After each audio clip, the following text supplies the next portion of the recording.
On a l'habitude de dire qu'un homme recherche en son épouse le sourire de sa mère, la nourriture de sa mère. Yitzhak, lorsqu'il se marie à Rivka, il va la faire entrer sous la tente de sa mère, Sarah Imenu. Et là, le miracle se produit. Les nuées qui protégeaient la tente de sa mère Sarah reviennent. La bénédiction se trouve dans la pâte qu'elle pétrit.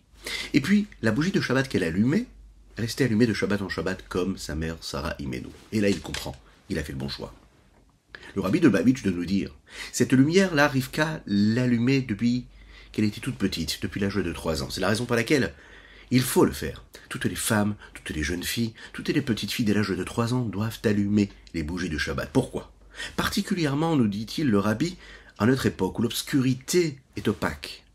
Le manque de lumière est perceptible. Il faut rajouter de la lumière. Et cette lumière que nous rajoutons illumine l'existence et nous amène la délivrance. Boker Tov les Koulam, bonjour à toutes et à tous, je suis infiniment heureux de vous retrouver en cette magnifique matinée que Dieu nous offre sur la terre. J'espère que vous allez bien, j'espère que vous êtes en bonne santé, qu'Hachem vous donne les forces à toutes et tous pour être toujours en bonne santé avec une vitalité psychologique, intellectuelle, morale, physique, émotionnelle, dans tous les domaines, matériel et spirituel. Juste après ces quelques notes de Nigoud, nous étudierons ensemble notre Tanya du jour aujourd'hui, la 30e lettre du Rabbi Shneor Zalman, qui fait partie de cette partie qui s'appelle les Higeret HaKodesh.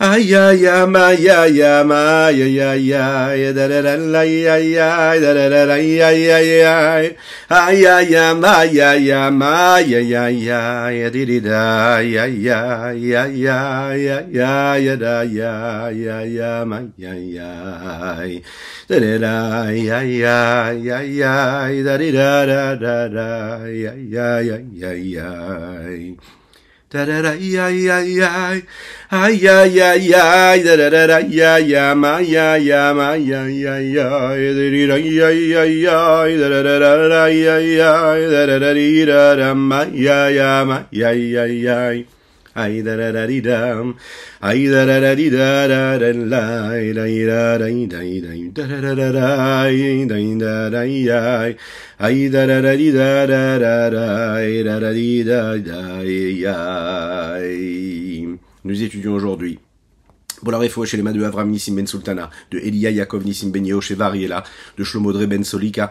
Nous étudions les Nishmat Natan Avram Ben Yosef Verina Fitoussi, ainsi que les Nishmat Aviomori Alav Ashalom. Mudaat Zot.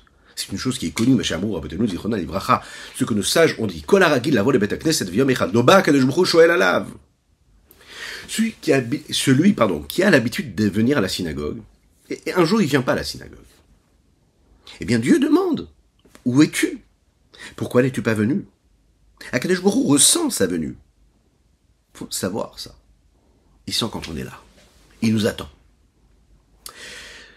Alors, on peut s'habituer à nous venir à la synagogue et on se dit, bon, c'est tout à fait normal, il se passe rien de spécial. L'homme, quand il entre à la synagogue, parfois oublie même le lieu saint dans lequel il se trouve. L'homme, quand il vit une mitzvah, il oublie parfois la gdusha, la sainteté qu'il y a dans la mitzvah. Il le fait de manière mécanique. Il faut savoir qu'il y a du sens en cela quand je viens à la synagogue, que Dieu le ressent. Le monde s'habitue, les anges s'habituent. Akadosh Baruch Hu ne se fatigue jamais et Akadosh Baruch Hu, Dieu, ne s'habitue jamais. Il est toujours émerveillé de voir ses enfants sur terre accomplir sa mission et apporter de la lumière ici-bas dans cette obscurité. C'est la raison pour laquelle, lorsque l'on manque une mitzvah, même si je ne m'en rends même pas compte, Akadosh Baruch Hu, lui, s'en rend compte. Tu as l'habitude de faire une mitzvah, tu l'as pas faite aujourd'hui, mais Dieu s'en est rendu compte. Et Dieu demande, il dit, mais qu'est-ce qui s'est passé? Elle est où ta mitzvah? Chez les Mar, parce qu'il est dit comme ça. Mi bachem yere Hashem. Qui parmi vous est craignant Dieu? C'est-à-dire cette personne-là qui n'est pas venue aujourd'hui. La suite du verset, c'est dans Ishaïa, il dit comme ça, Shomea bekolo avdo, asher ala chashechim ve'nogalo. Cet homme-là qui n'est pas venu à la synagogue, il est maintenant en train de marcher dans un monde obscur. Il n'a plus de lumière. Il n'est pas venu à la synagogue, donc il ne s'est pas associé à la mitzvah. Et donc, s'il était dans une situation, et il est certainement dans une situation d'obscurité, de détresse, parce qu'un homme qui n'est pas en connexion avec son âme, avec sa lumière, est en situation d'obscurité et de détresse, même s'il ne s'en rend pas compte, là, quand il vient quand même, Kadosh Baruch Hu voit de la lumière. Et nous pouvons constater cette lumière. V'chen bechol mitzvot. Bechol ha-mitzvot. Dans toutes les mitzvot. Toute mitzvah, c'est une forme de rencontre. À travers la mitzvah, je rencontre Dieu qui est dans cet acte-là, dans ce moment de vie. Donc, c'est une rencontre avec Dieu. C'est un petit peu comme si on avait rendez-vous avec Dieu à plusieurs reprises dans notre journée, dans notre quotidien. Et lorsque l'on manque la mitzvah, eh bien, on manque le rendez-vous. Imaginez un petit peu ce que ça veut dire. Donc Dieu, il dit, mais pourquoi n'es-tu pas venu? Moi, j'étais là, j'étais à l'heure, je t'attendais. Il y a une mitzvah qui s'est présentée devant toi, tu l'as pas faite. Mais ça veut dire que tu n'es pas venu à ma rencontre. Tu avais la possibilité de faire un sourire à un juif, tu ne l'as pas fait. Mais tu n'es pas venu à ma rencontre. Tu avais la possibilité de chercher la paix, et tu as suscité l'inverse de la paix. Mais tu n'es pas venu à ma rencontre. Tu as fait l'inverse même. Tu m'as fait partir. Que Dieu nous en préserve. Tu as la possibilité de faire une mitzvah, tu ne la fais pas. Et il va donner tout de suite l'exemple, puisque c'est la mitzvah, par excellence, l'emblème même, le symbole des mitzvot, qui elle correspond à toutes les mitzvot. La mitzvot de la tzedaka. Ou vifrat mitzvot la tzedaka chez Shkula keneged kol mitzvot. Toutes les mitzvot, comme la tzedaka qu'Akadosh Baruch Hu nous demande de faire, c'est un petit peu ce que Dieu fait avec nous. Quand Dieu nous donne, il fait de la tzedaka. Quand il donne au monde, il fait de la tzedaka. Le lien si particulier qu'il y a avec l'infini du Saint béni soit-il, c'est quoi? C'est de faire en sorte qu'il ne manque rien. Pourquoi est-ce qu'on nous parle à chaque fois de la tzedaka? Parce que la tzedaka, c'est justement combler les manques. Il ne faut pas qu'il y ait une personne qui soit dans le besoin, que Dieu nous en préserve. Une personne qui est dans le manque, elle perd complètement ses moyens. Elle est complètement perdue. Il lui manque quelque chose. Il manque quelque chose dans son compte en banque qui lui permet d'avoir une sérénité. Une famille qui a besoin d'un petit peu plus pour finir le mois comme il faut et le commencer de la meilleure des manières. Cette sensation-là le fait perdre complètement tous ses moyens de bonheur, d'existence normale, de sérénité. Ce manque-là fait qu'il n'est plus complet, qu'il n'est pas parfait. Il manque quelque chose. Donc en fait, le lien qu'il a avec Dieu, le monde entier n'est plus parfait. Le monde ne peut être parfait que si mon prochain ne manque de rien.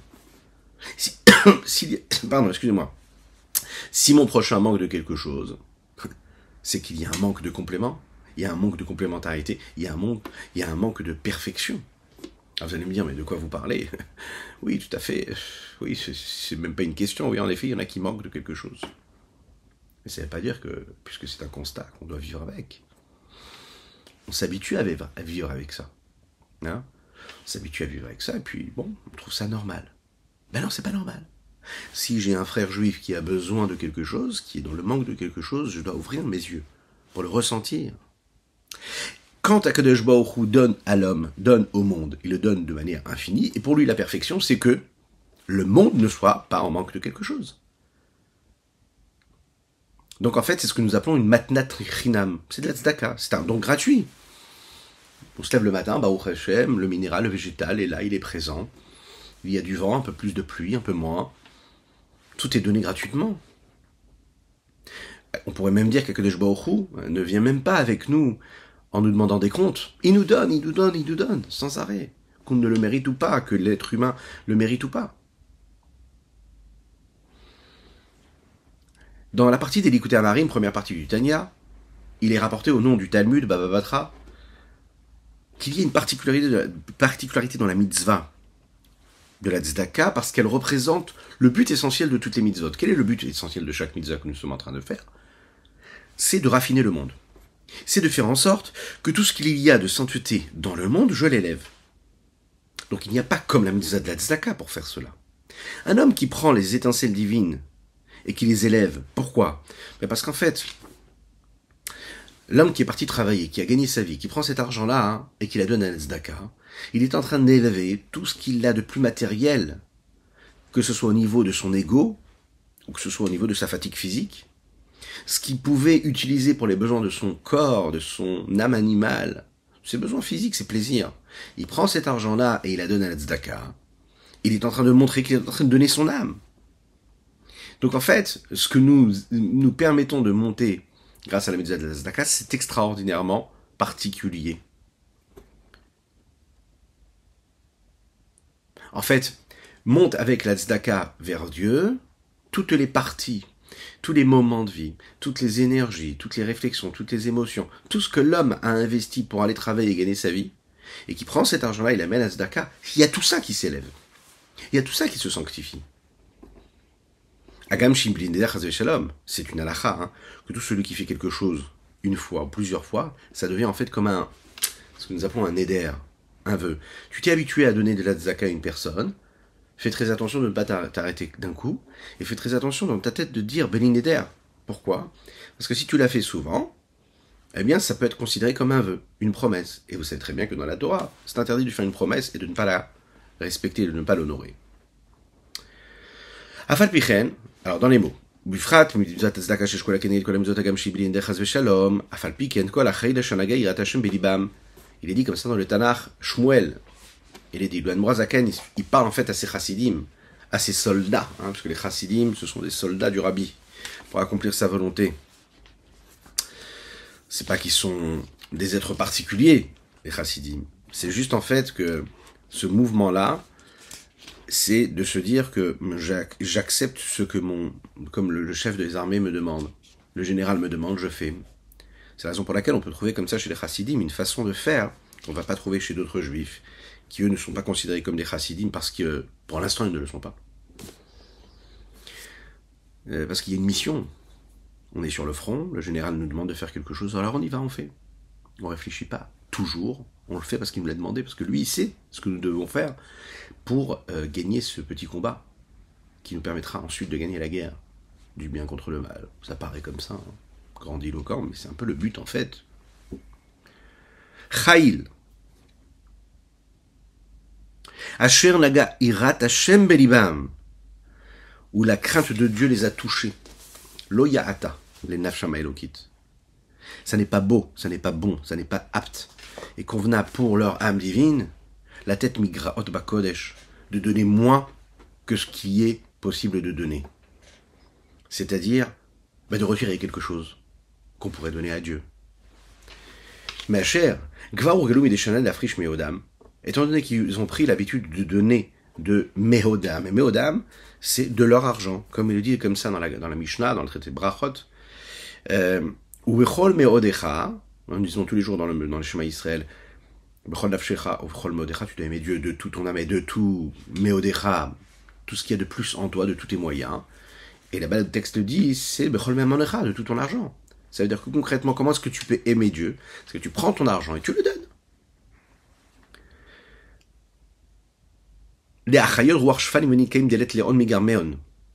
Donner et faire vivre ce souffle-là et cet esprit de ceux qui sont soumis, qui sont rabaissés, qui sont miséreux dans la demande, des letléon migarméon, qui n'ont pas, eux, d'eux-mêmes, ce qu'ils pourraient avoir.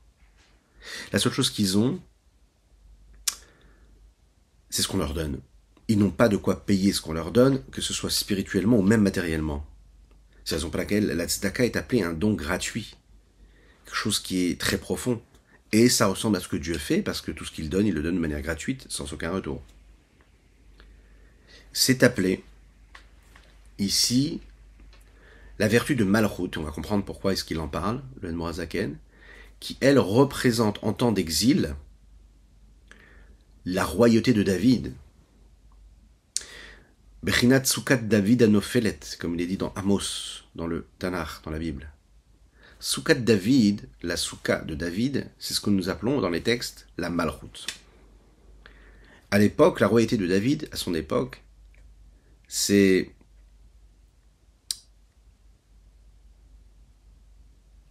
le dévoilement d'Akadosh Baruch Hu de Dieu qui est un aperçu de ce qu'il y aura lorsqu'il y aura cette délivrance totale et finale de Dieu ici-bas sur terre, le dévoilement de Dieu dans tous les mondes.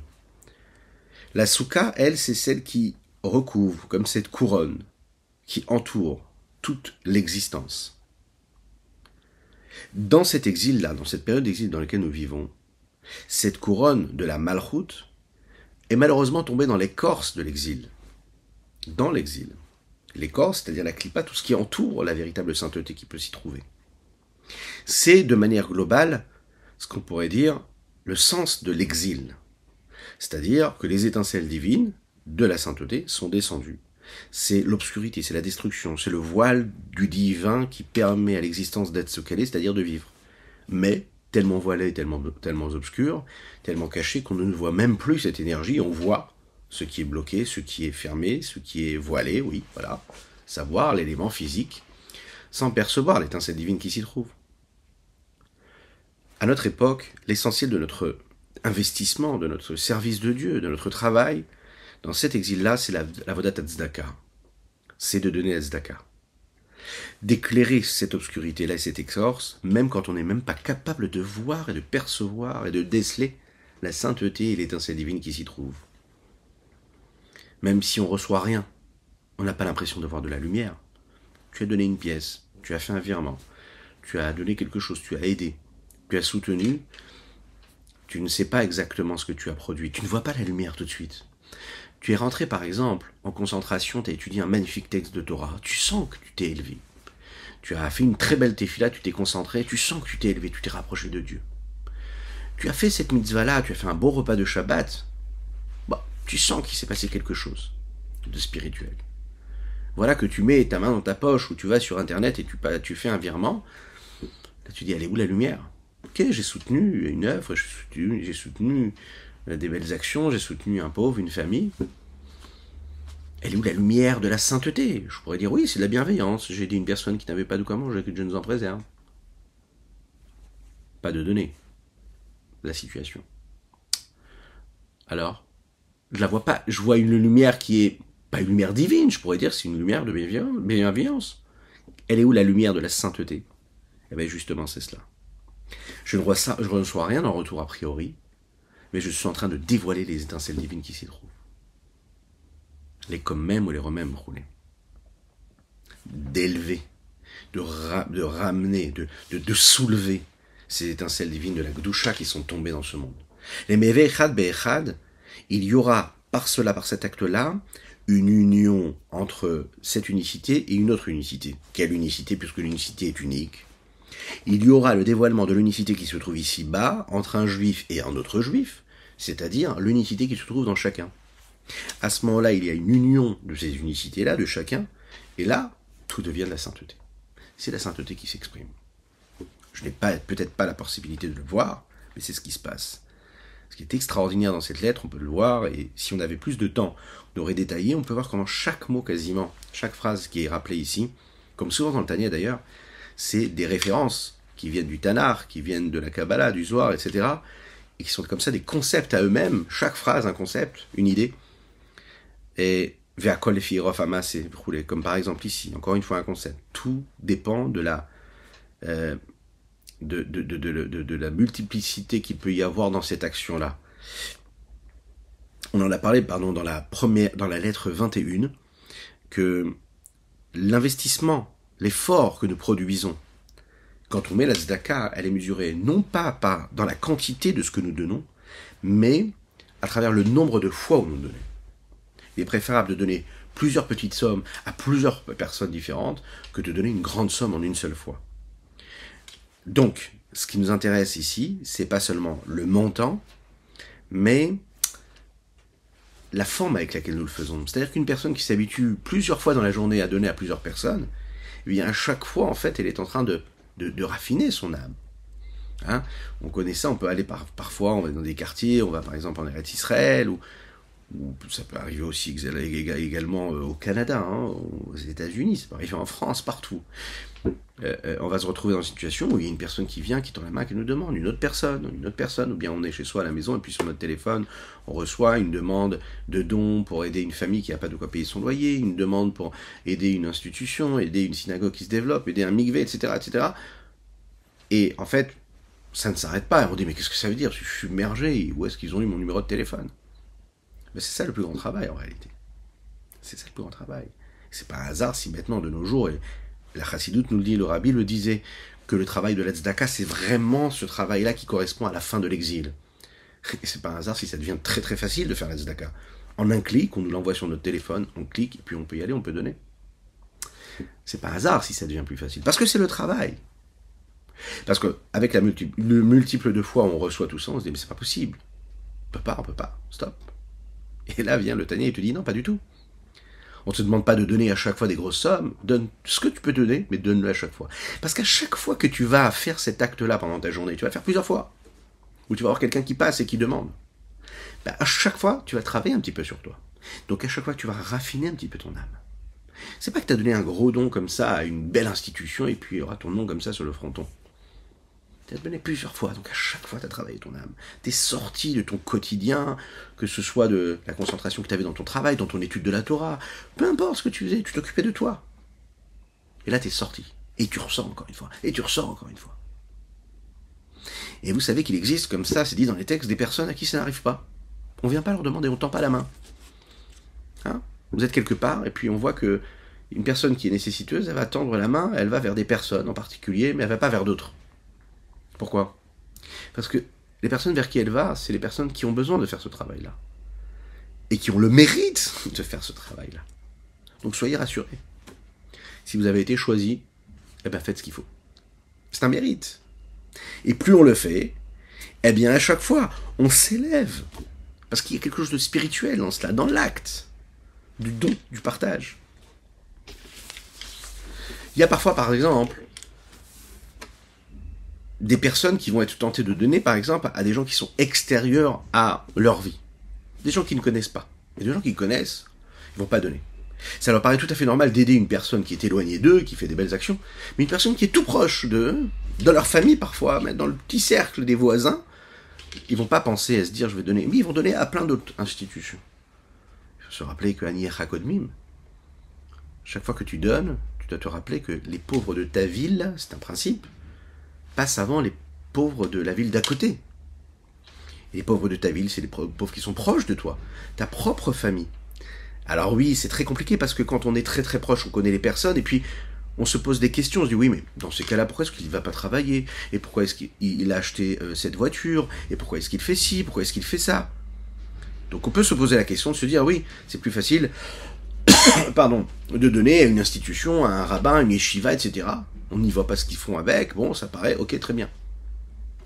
Pas du tout, il faut se rappeler que quand on va donner la tzedaka, et c'est ce qu'il va nous dire ici, on est en train de chaque petite pièce de l'associer à un très très grand chiffre, un très grand compte, qui est le total de toutes les bonnes actions qu'on a pu accomplir, c'est-à-dire le total de sainteté qu'on a pu réussir à élever.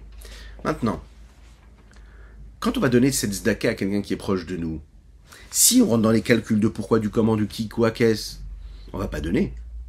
Mais si on comprend qu'on est là juste pour donner, juste parce qu'on sait qu'il y a une nécessité, sans juger la raison de la nécessité, juste parce que, comme on l'a dit tout à l'heure, un juif qui se lève avec un souci et qui a un manque, que Dieu nous en préserve, et qui donne à l'infini à tous ceux qui en ont besoin, eh bien qu'on va combler ce manque-là, peu importe la raison, eh bien pour lui, à ce moment-là, on a comblé son manque. C'est comme par exemple, vous savez que dans les textes, il est dit que une personne qui est très très riche, d'accord, et qui avait l'habitude, qui a un standard de vie, d'accord, et qui, Dieu nous en préserve, arrive à un moment de vie, elle a des difficultés. Donc un standard de vie qui dépasse le standard de vie des gens en général. Mais elle a ce manque-là. Est-ce qu'on doit lui donner la tzedaka? Est-ce qu'il faut l'aider à continuer à avoir son standard? Eh bien, la réponse, elle est oui. Parce qu'il est peut-être beaucoup plus riche que l'autre, mais lui, il va vivre avec un manque quand il va se lever le matin. Ce manque-là, tu dois lui combler. Ta mitzvah, toi, c'est de lui combler son manque. Ou les fiach eshbon. Et en fonction du compte, la conséquence finale, ça c'est ça qui est très important. C'est-à-dire que on a dit déjà le nombre de fois on le fait, d'accord, mais il y a aussi le cheshbon, c'est-à-dire le calcul final. La conséquence de tout ce que tu as fait, ça aussi c'est important. C'est-à-dire que l'acte qui est répété, mais aussi l'acte qui est additionné à la fin qui donne un résultat total. Comme les Chachamim le disent, chaque petite pièce s'associe à un grand chiffre, il est important.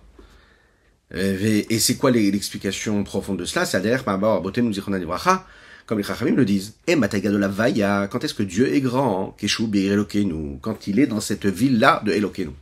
Ok, très bien. Quand est-ce que Dieu est Dieu? Quand il est dans la ville de Dieu. Mais ça veut dire quoi? Alors vous connaissez le principe. Avaya c'est Yudke Vavke, et Elokenu c'est Elokim, c'est un autre nom de Dieu. Yudke Vavke c'est Dieu tel qu'il est au-delà de toutes les limites. C'est l'infini du Saint béni soit-il qui se rapproche de l'infini du Ensof, ok. C'est Dieu tel qu'il est au-dessus du système de l'ordre de l'enchaînement des différents mondes. Dieu qui est dans l'infini. Ok, très bien. Mais il y a le Dieu qui est Eloka chez nous, Elokenu. Celui que nous trouvons dans la vie de tous les jours, celui qui est partout dans le verre de café que nous allons boire. Pour l'âme. Celui qui se trouve dans le travail que nous produisons tous les jours. Celui qui se trouve dans les mitzvot, dans le lulav, dans les téphilines. Ce Dieu-là, qui est plus Elokim dans la nature, c'est-à-dire dans les limites du monde et de ce qui nous entoure. À chaque fois qu'on fait une mitzvah, on relie ce Dieu qui est infini, cette dimension de Dieu qui est infinie, qui dépasse les limites de la nature et du monde dans lequel nous vivons, et ce Dieu-là qui est dans les limites. Quand est-ce que Yud Kevavke, quand est-ce que Dieu prend toute sa dimension? Pas quand il est au-dessus de toutes les limites du monde, mais précisément quand il est ici-bas. Quoi? Ici-bas, et que c'est notre préoccupation de la vie de tous les jours. C'est-à-dire que notre préoccupation, notre investissement, notre obsession, c'est de quoi? C'est d'aller chercher l'infini. Maintenant, quand on parle de Dieu et d'infini, comment est-ce qu'on peut parler de calcul et du nombre de fois on va faire ce don, ce partage? A priori, le nombre de choses, le nombre d'éléments, c'est un calcul, c'est un additionnement de différentes choses. Et donc, on pourrait dire a priori qu'il y a un raisonnement à comprendre qu'il y a un chiffre qui est beaucoup plus grand qu'un chiffre qui est beaucoup plus petit. Maintenant, le Zohar dit que quand est-ce que Dieu est grand, c'est quand il est Elokenu. Mais quand Dieu il est Gadol, ça veut dire qu'il est grand. Mais ça voudrait dire que quoi? Que Dieu pourrait être petit? Mais il n'y a pas de grand et de petit pour Dieu. Maintenant, dans le texte, il est dit que Ir Elokenu, la ville de Dieu, c'est-à-dire le monde dans lequel nous vivons, c'est considéré comme la Malchut. Sphira de Malchut. On sait que la Malchut, c'est considéré comme quoi? Comme le symbole même de la parole. La parole. Parce que la Malchut, c'est elle qui permet de transmettre tout ce qu'il y a dans les séphirotes qui la précèdent. Elle est là. C'est la transmission, c'est le partage. Et pour qu'il y ait partage, il faut qu'il y ait une connexion, qu'il y ait un langage. Le dibour, la parole, c'est ce qui permet à l'homme d'extérioriser, d'exprimer ce qu'il a en lui. C'est la Malchut. C'est appelé Ir, cette ville. Il est dit comme ça dans le Sefer Yetzira, c'est ce que le Rav Adin Even Israël rapporte dans ses explications du Tanya, que les lettres sont appelées des pierres. Otiot, c'est Avanim, des pierres. Les mots sont appelés des Batim. Un peu comme ces magnifiques maisons qui font ce que nos villes sont. Les mots, les lettres. La parole, le discours, c'est appelé Ir, la ville. Ir Elokenu, c'est donc la parole du divin, de Dieu. C'est là où se dévoile le sens profond et dévoilé même, on pourrait dire, de la grandeur de Dieu.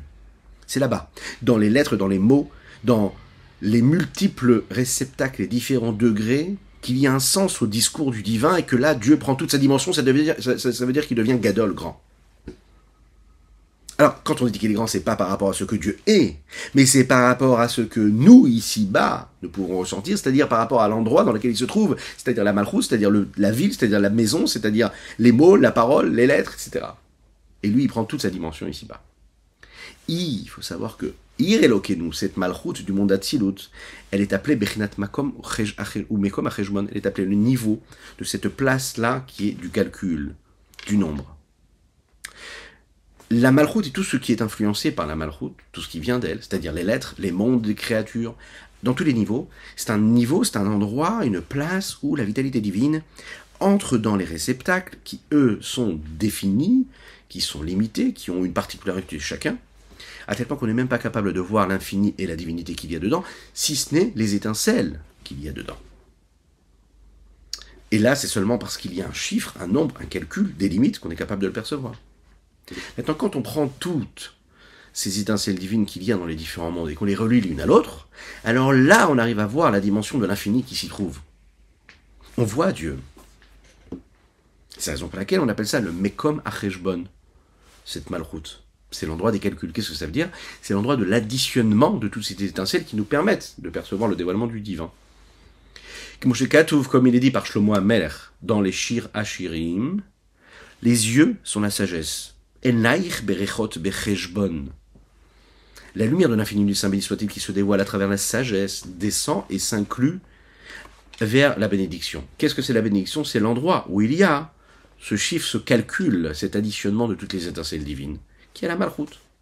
Ça veut dire que la lumière de l'infini descend ici-bas, jusqu'au niveau qui est le plus bas, c'est-à-dire où il ne peut plus descendre plus bas, et là où se passe cet additionnement, et quand il y a cet additionnement qui est fait, alors là, il y a un constat réel, et il y a le rayonnement de la sainteté, l'infini du Saint béni soit-il. On pourrait dire aussi que tu as mis en allusion dans ce texte-là, la suite, les yeux voient cela, un peu comme cette eau-là qui peut se trouver dans cet énorme étang d'eau, cette énorme piscine d'eau, et qui réveille donc en fait en haut, quand il y a cet appel d'en bas, le retour de Dieu de l'infini vers du haut. Et ce qui est dit ici, pour rappeler ce que nous avons dit juste avant, à savoir la mitzvah de la tzedaka, par définition, la bonté, le chesed dont vient la tzedaka, c'est la bonté infinie, sans aucun calcul. Kanoda, comme il est connu, qui bita ou tadiletata, quand il y a un éveil du bas, alors à ce moment-là, l'homme qui donne la tzedaka, il rapporte de la vie, il rapporte de la bonté gratuite, infinie à celui qui n'a pas. Birtson atov et sever panim yafot, et en particulier quand il le fait avec une bonne volonté, il le fait avec réel, avec un visage rayonnant, toujours très important. On a tendance comme ça, même quand on ouvre quand même la main, on va donner, on peut parfois oublier de regarder la personne à qui on donne. Alors on est gêné, la situation, nous-mêmes mal à l'aise, on se dit, allez, je donne pas, allez, d'accord, je donne. Et puis on a tendance à regarder à côté, on a tendance à, est-ce qu'il va apprécier combien je lui ai donné, comment je lui ai donné? Il faut toujours se rappeler, mais sévère, panim yafot. Il n'y a pas plus beau que de faire la mitzvah de la tzedaka en faisant un sourire à la personne à qui on donne. Ça coûte rien, le sourire. Mais le regarder, lui donner, avec force, c'est ce qui va donner, en fait, encore plus que ce que nous avons donné dans la pièce. Il ne faut pas avoir peur de cela. Le Yetzirah, il vient jusque-là, même quand tu as donné, de te bloquer. Mais sévère, panim yafot. Et quand tu le fais de cette façon-là, à ce moment-là, la bracha est énorme, un peu comme on le dit qu'une personne qui est dans l'étroitesse, dans la petitesse, qui vit des complications dans sa vie physique matérielle, que Dieu nous en préserve et nous sauve de cela. Et qu'est-ce qu'il dit? Comme le Rabbi le rappelle, il rappelle ce que le Zohar dit, qu'un visage rayonnant et souriant, ça appelle le visage rayonnant et souriant de Dieu, et que quand Dieu y voit qu'un homme ici-bas, peu importe la situation, il est rayonnant, il est souriant, qu'est-ce qui se passe? Lui-même, il lui sourit, et quand Dieu y sourit, c'est pas comme dans les hommes, chez les hommes. C'est un sourire qui irradie son existence, qui l'inonde de lumière et de donc bienfaisance et de bien-être, etc., etc. Donc, la même chose avec la tzedaka. Quand on va sourire, en fait, à cet homme à qui on donne, eh bien, en fait, on est en train de lui donner bien plus que ce petit geste qu'on est en train de lui donner. On lui donne l'infini. Itaouta dilena, parce qu'on réveille ce qui vient d'en haut. Yahera vaye panavelecha yochonika. Hachem lui-même, le Yud qui est Vavke, donc va éclairer, il va se tourner vers toi. Qu'est-ce que ça veut dire en fait une bonne volonté et avoir un visage rayonnant et accueillant? Imaginez, c'est le dévoilement, c'est le fait de faire descendre la grâce et la bonté de la volonté supérieure et suprême de Dieu qui vient de la source de la vie, qui est l'infini du Saint béni soit-il qui se révèle. Cette influence elle est tellement grande, tellement élevée qu'on n'est même pas capable de la mesurer, parce qu'elle n'a pas de mesure, elle n'a pas de limite. Jusqu'à donner quoi? Jusqu'à, comme le dit David HaMelech, le niveau de Malchut Ra Malchut Kol Alamim, ta royauté est une royauté qui dépasse tous les mondes et qui fait vivre tous les mondes. Elle est la vitalité de tous les mondes. Ce monde-là qui est dévoilé, qui fait vivre toutes les créatures qui se trouvent dans tous les espaces, dans tous ces palais supérieurs et inférieurs des différents mondes, chez En Beprinat Mispar Vecheshbon, qui eux sont en fait des mondes qui sont bien définis avec un chiffre particulier, un nom particulier. Comme il dit dans Daniel, toujours dans le Tanakh, les Malachim, ceux qui servent Dieu, Mesharte Elion, qui se trouvent dans les mondes supérieurs, qui eux ont aussi un chiffre et un nombre. Alpha et Alafim, sont des milliers, c'est-à-dire qu'il y a un chiffre. Donc dans ces mondes supérieurs, qui est la source première de tout ce qui se passe dans les mondes inférieurs, tout cela aussi est vécu à travers des chiffres et des nombres. Vezeu Cheshbon Gadol. Et là il revient à la mitzvah de la tzedaka en disant, c'est ça ce que nous appelons un grand compte, et un additionnement qui est global et qui est grand. Il est global, pourquoi ? Parce que c'est cette lumière infinie du Saint béni soit-il, infinie, qui dépasse les limites de tous les mondes, qui va en fait devenir Gadol, parce qu'il est dans ce monde-là. Maintenant, quand est-ce qu'il devient grand ? Quand il est dans le calcul, dans l'additionnement des lettres des différents mondes qui se trouvent dans ce monde, également dans ce monde de Olam Hazé. Avec tout cela, il faut savoir que dans l'acte de la tzedaka, il se dévoile, l'infini se dévoile complètement dans cet additionnement-là. Il devient Gadol parce qu'il va transcender ce monde avec ses limites parce qu'il est dans cet infini-là, lui-même. Alors, question, elle est maintenant, pourquoi les malachim, les anges qui se trouvent dans les mondes supérieurs, qui eux aussi sont dotés de ces calculs, de ces additionnements et de ces chiffres bien définis, eux n'arrivent pas à faire ce qu'on est capable de faire ici-bas dans ce monde-là. C'est-à-dire le dévoilement de l'infini, du Saint béni soit-il, comme nous on est capable de le faire ici-bas. La réponse elle est comme ça. Shaledérov Maaseh Tzedaka Shalom, encore une fois un texte qui est repris du Ishaya, grâce au fait que l'on fasse à chaque fois cette mitzvah de la tzedaka et qu'on multiplie les actes, à chaque fois une petite pièce, et encore une petite pièce, et encore une petite pièce. C'est un petit peu comme Akadosh Baruch Hu lui-même, qui dépasse tous les mondes dévoilés, et qui donne à chaque fois de manière gratuite à celui qui n'a pas. Et c'est ça qui est si particulier. Le fait de donner, c'est là où ça donne grand. Le fait de donner, c'est ça qui crée la paix entre les différents mondes. La sérénité. Qui pirouche shalom udavar amechaber mutaver bet ktsavot afachim. Par définition, le shalom, la paix, c'est quand on réussit à créer un lien entre deux personnes ou deux extrémités qui sont contraires l'une à l'autre. Relier des choses qui sont éloignées, comme deux ennemis, que Dieu nous en préserve, qui ne peuvent pas vivre ensemble. Et puis là, on réussit à créer un lien entre les deux. Ces deux extrêmes, chez En Ketseachamim Leila, Prinat Velikdulaton Reker, comme le dit le Teilim, c'est prendre l'extrémité haute, il n'y a pas de limite à sa grandeur, parce qu'il est infini, ou Ketseachamim Letata, et ramener ça avec les limites du ciel, ici-bas, avec la bêche Bebria et Tsiria, qui s'habille dans les différents mondes, qui viennent après le système de l'ordre de l'enchaînement des différents mondes, le monde de Bria, le monde de Yesira et le monde d'Asiya dans lequel nous vivons, Prinat Gvunumispar et Daina Mevin, qui eux sont des mondes qui sont limités par définition, parce qu'ils sont des mondes, et pas l'infini qui est au-dessus de tous les mondes. Voilà ce qu'on pouvait dire sur ce Tanya extraordinaire. N'oubliez pas de partager, de liker, de commenter cette publication, afin que nous soyons toujours plus à étudier cette Sainte Torah. Et on se le rappelle, notre but, c'est de faire venir Mashiach. Mais pas demain, maintenant. N'oubliez pas de vous abonner aux différentes chaînes, c'est très important. Que Dieu vous bénisse. À bientôt.